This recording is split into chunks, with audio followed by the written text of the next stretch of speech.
Good afternoon to all of you. देखिए, आज का जो हमारा टॉपिक रहेगा that is the helical path of a moving charge in a magnetic field. Previous lecture में हमने क्या पढ़ा है आपको कि अभी तक जो इस चैप्टर में डिस्कस हुआ है वो क्या हुआ है कि कोई भी अगर चार्ज पार्टिकल, ठीक है, कोई भी अगर चार्ज पार्टिकल क्यू नाम का अगर मैग्नेटिक फील्ड में एंटर कर जाता है तो किस तरीके का वो पाथ है, किस तरीके की ट्रेजेक्ट्री वो फॉलो करता है।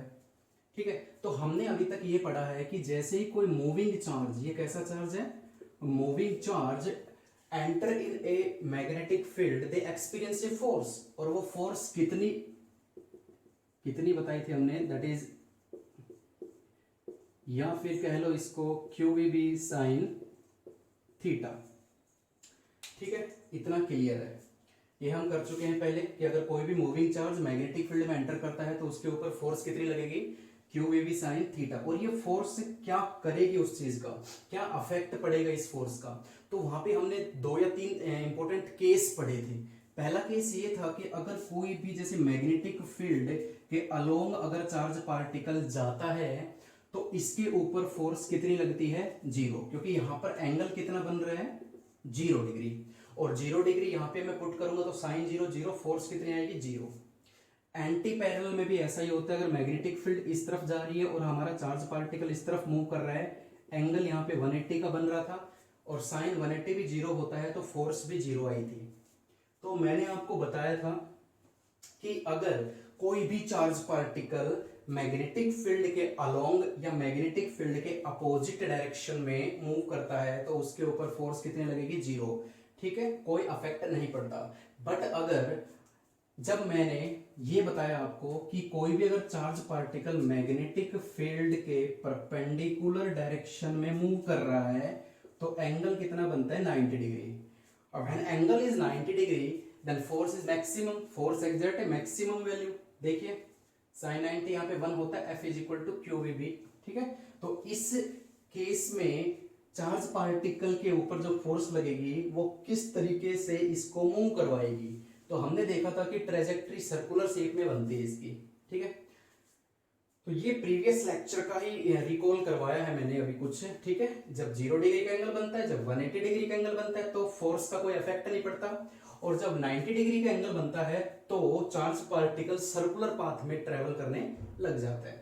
ये 3 चीज होने के बाद में आज हम अलग कुछ लेके आए हैं इन तीनों चीजों के।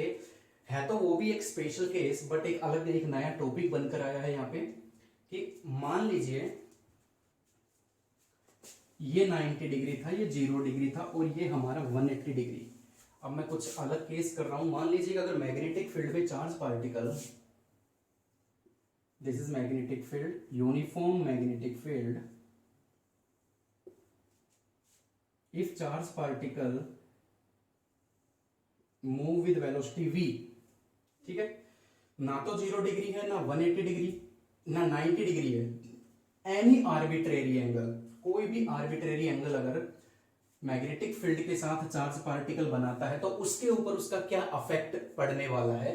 तो आज हम ये पढ़ेंगे कि किस तरीके की ट्रेजेक्ट्री, किस तरीके का पाथ वो चार्ज पार्टिकल यहाँ पे फॉलो करता है। तो ध्यान से देखिएगा, ये तो आपको मालूम है कि फोर्स कितनी लगती है, that is QVB sine theta.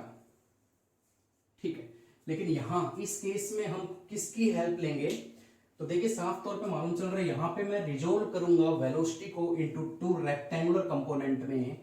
तो जैसे ही मैं रिजोल्व करता हूं, इसकी ये जो कंपोनेंट आएगी हमारी, that is V parallel and that is V perpendicular.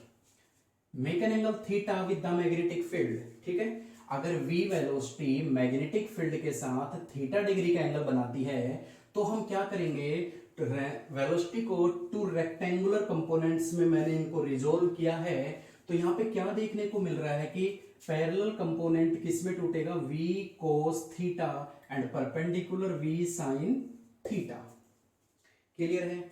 अब बिल्कुल सिंपल सा है, यहाँ पे हमारे पास 2 केस आए हैं, V पैरेलल जो कि V cos थीटा के बराबर है। यहाँ पे आप देखोगे कि V पैरेलल B के अलोंग ही जा रहा है, यानी एंगल 0 बनता है, तो कोई भी फोर्स इसके ऊपर नहीं लगेगी, ठीक है। यानी v cos थीटा की वजह से चार्ज पार्टिकल बिल्कुल स्ट्रेट लाइन में ही ट्रेवल करेगा। जैसा हमारा पहला केस था, जब चार्ज पार्टिकल मैग्नेटिक फील्ड के साथ ही चला जाता है, उसके अलोंग ट्रेवल करता है, तो एंगल जीरो बनने की वजह से उसके ऊपर कोई फोर्स नहीं लगती, तो वो अगर सीधा चल रहा है तो वो सीधा ही चलना पसंद करता है, ठीक है। चलिए, लेकिन यहाँ पे एक और कंपोनेंट है, v sin थीटा उसको ऊपर की तरफ भी खींच रही है, और व्हेन वेलोसिटी, ये जो v परपेंडिकुलर है मैग्नेटिक फील्ड के साथ, ये v परपेंडिकुलर कंपोनेंट, ये देखिए परपेंडिकुलर कंपोनेंट मैग्नेटिक फील्ड के साथ 90 डिग्री का एंगल बना रहा है यहाँ पे। तो आपको मालूम है कि मैंने जब थर्ड केस करवाया था कि when angle is 90 between velocity and magnetic field, तो एक सर्कुलर ट्रेजेक्टरी पाथ यहाँ पे फॉलो करता है चार्ज पार्टिकल। तो ये क्या करेगा, परपेंडिकुलर वेलोसिटी इसको सर्कुलर पाथ में रोटेट करवाएगी, और पैरेलल यानी जो उसके अलोंग जा रही है वो वेलोसिटी उसको स्ट्रेट लाइन पाथ कवर करवाएगी। तो सीधा चलने के साथ साथ ये एक सर्कुलर ट्रेजेक्टरी भी फॉलो करता है। तो किस तरीके की यहाँ पे ट्रेजेक्टरी बनती है वो हम आपको दिखाएंगे यहाँ पे। तो जरा डिस्कस करते हैं आगे। देखो, अब मैं राइट हैंड पाल्म रूल का यूज करूंगा और वहां से मैं आपको बताऊंगा कि ट्रेजेक्टरी किस तरीके से इसकी बनती है।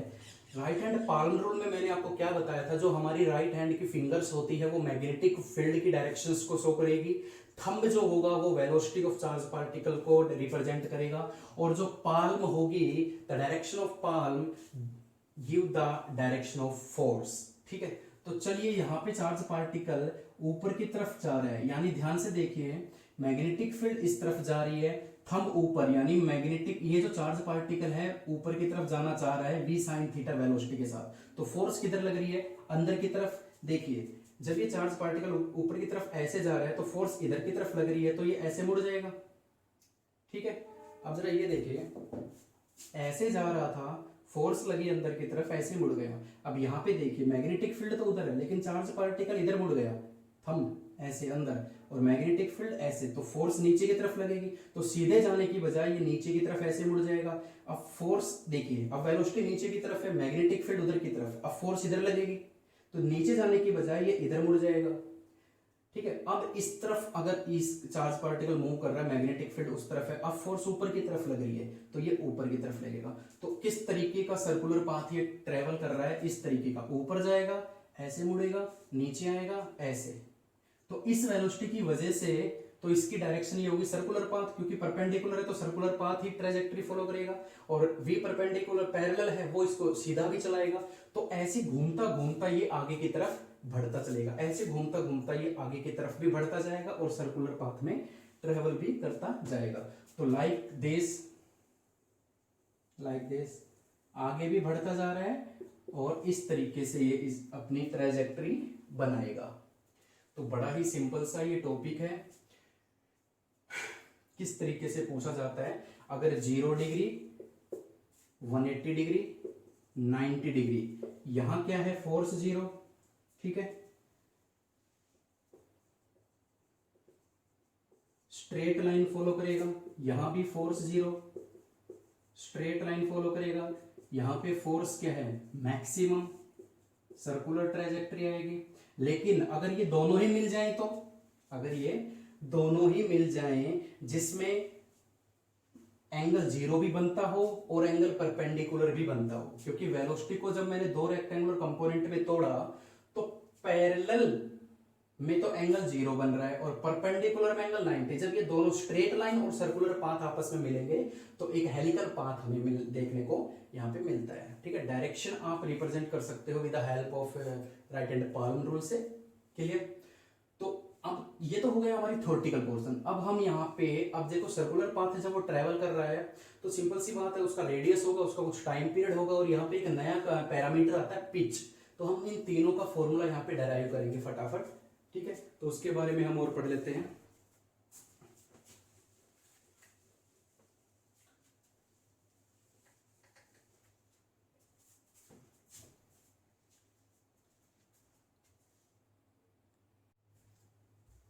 अब देखिए, इसमें हम रेडियस, इसका टाइम पीरियड और इसकी पिच हम फाइंड आउट करेंगे। तो आपको मालूम है सबसे पहले हम रेडियस की बात कर रहे हैं यहाँ पे, और रेडियस का फॉर्मूला क्या होता है, mv परपेंडिकुलर अपॉन qb।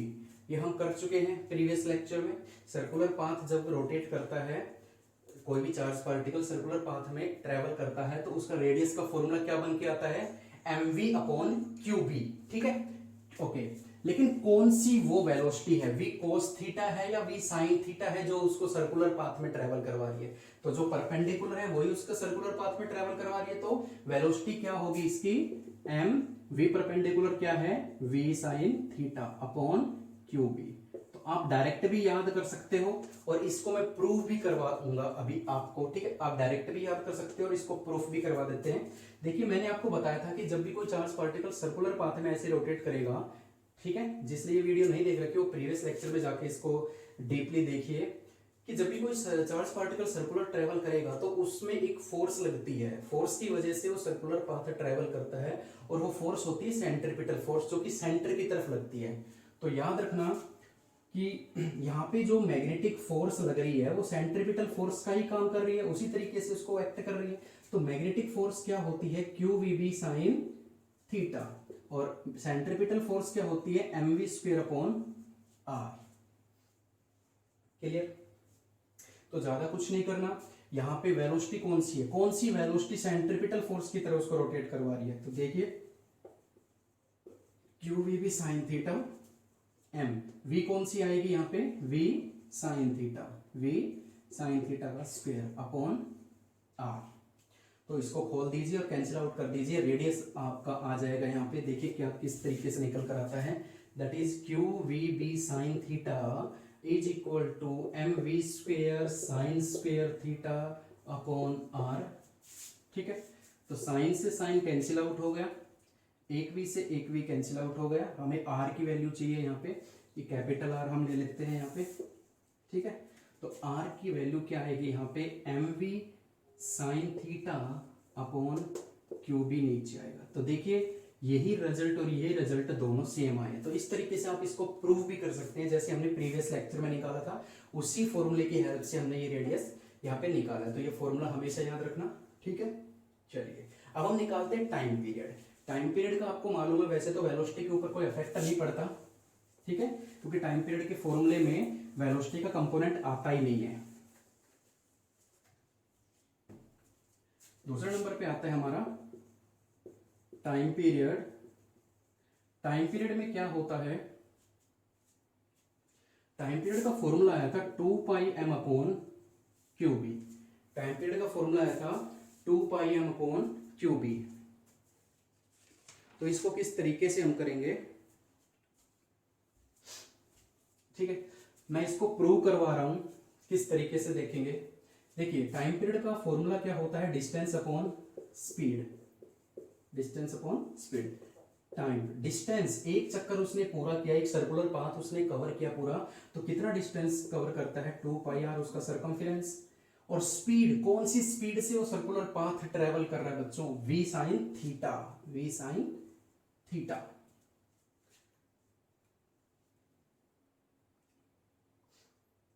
देखिए कोई दिक्कत, यहां पे हमें फाइंड आउट क्या करना है, टाइम पीरियड का फॉर्मूला मैं फाइंड आउट करना चाह रहा हूं यहां से।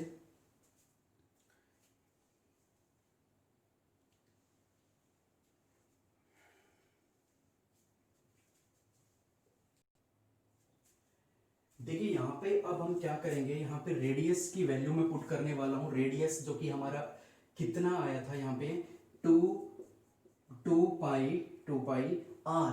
रेडियस की वैल्यू कितनी आई थी हमारे पास, सोचो जरा, M V sine theta upon Q B. यही हमने अभी भी प्रूव किया था, और अपॉन में क्या चल रहा है, वी साइन थीटा। तो v साइन थीटा से v sine theta cancel out हो गया, क्या बचता है, 2 पाई अब अपॉन क्यू बी। ये देखिए वेलोसिटी का कंपोनेंट के ऊपर कोई डिपेंड ही नहीं कर रहा, charge particle does not depend on the velocity, ये मैंने पहले भी आपको समझाया था। तो ये दो फॉर्मूले आपके बनते हैं रेडियस और टाइम पीरियड के, ठीक है, ज्यादा अफेक्ट नहीं पड़ता, टाइम पीरियड दोनों केस में सेम रहेगा। अब एक तीसरा पैरामीटर इसमें आता है, एक नया पैरामीटर, वो क्या होगा देखते हैं। देखिए अब हम यहां पे निकालेंगे पिच, एक तीसरा कंपोनेंट जो हमारा आता है। सबसे पहले तो पिच होता क्या है उसके बारे में मैं समझाऊंगा। जैसे हमने ये मैग्नेटिक फील्ड है तो इस तरीके से चार्ज पार्टिकल ऐसे चलता है, जहां से चला जब एक पाथ पूरा कवर करता है, एक चक्कर पूरा कवर करता है, तो यहां से यहां तक का जो हॉरिजॉन्टल डिस्टेंस है that is pitch, that is pitch. Horizontal distance, horizontal distance, तो हॉरिजॉन्टल डिस्टेंस का फॉर्मूला क्या होता है, स्पीड इनटू टाइम, डायरेक्ट आ जाएगा ये यहां से हमारा। ठीक है,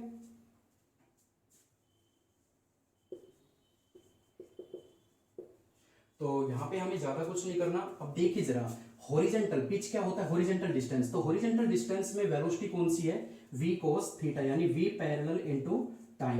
v पैरेलल क्या है, v cos theta into time का फॉर्मूला क्या होता है 2 पाई m अपॉन क्यूबी। इसको सोल्व कर लीजिए और वही हमारा फॉर्मूला रहेगा, that is 2 pi m upon QB v cos theta. This is all about pitch in this case. ठीक है, और इसी पिच की सहायता से हम इसके न्यूमेरिकल्स भी सोल्व कर लेंगे, टाइम पीरियड का फॉर्मूला, रेडियस का फॉर्मूला। ठीक है, तो अभी इस वाले लेक्चर में हमने क्या क्या चीजें सीखी है एक बार फास्ट रिकॉल करवा देते हैं आपको। इस वाले वीडियो में हमने रेडियस निकाला, रेडियस का फॉर्मूला बना हमारा mv sin theta upon QB, time period का फॉर्मूला बना 2 pi m upon QB, and pitch जो होती है हॉरिजॉन्टल डिस्टेंस उसका फॉर्मूला बना v cos theta into 2 pi m upon QB. ये तीनों फॉर्मूले हैं जो आगे के वीडियो के लिए बहुत ही हेल्पफुल होंगे हमारे लिए, जो कि न्यूमेरिकल सोल्व करने में हमारी बहुत ज्यादा हेल्प करने वाले हैं। ठीक है, तो ये हमारा तीसरा लेक्चर था इस चैप्टर का, इस टॉपिक से रिलेटेड। ठीक है, तो हमेशा याद रखना जब भी कोई मूविंग चार्ज मैग्नेटिक फील्ड में एंटर करता है तो सबसे पहले उसके ऊपर फोर्स लगेगी। फोर्स अगर चार्ज पार्टिकल पैरेलल मूव कर रहा है ना, अगर चार्ज पार्टिकल पैरेलल मूव कर रहा है तो हमेशा याद रखना उसके ऊपर कोई फोर्स नहीं लगेगी, वो सीधा ही चलता जाएगा। 0 के केस में और 180 के केस में, मतलब पैरेलल और एंटी पैरेलल के केस में। अगर चलता हुआ चार्ज पार्टिकल मैग्नेटिक फील्ड के परपेंडिकुलर डायरेक्शन में एंटर कर रहा है ना तो उसके ऊपर मैक्सिमम फोर्स लगेगी और सर्कुलर पाथ में वो चार्ज पार्टिकल रोटेट करने लग जाएगा। लेकिन अगर कोई भी any angle, any arbitrary angle अगर मैग्नेटिक फील्ड के साथ चार्ज पार्टिकल बनाता है ना तो वो सीधे चलने के साथ साथ सर्कुलर पाथ में भी घूमेगा, और जब दोनों को मिक्स कर दिया जाएगा तो एक हेलिकल पाथ यहाँ पे देखने को मिलेगा हमें। तो उस हेलिकल पाथ का रेडियस, टाइम पीरियड और पिच हमने यहाँ पे आज निकाली है। थ्योरेटिकल पोर्शन था, इट्स वेरी वेरी इंपॉर्टेंट। ठीक है, बहुत बार पूछा भी जाता है, इसके स्पेशल केस के बारे में ऑब्जेक्टिव क्वेश्चंस में पूछे जाते हैं और इसके ऊपर न्यूमेरिकल्स भी पूछे जाते हैं। ठीक है, तो आज के लिए इतना ही। खुश रहिए, पढ़ते रहिए। Thank you so much.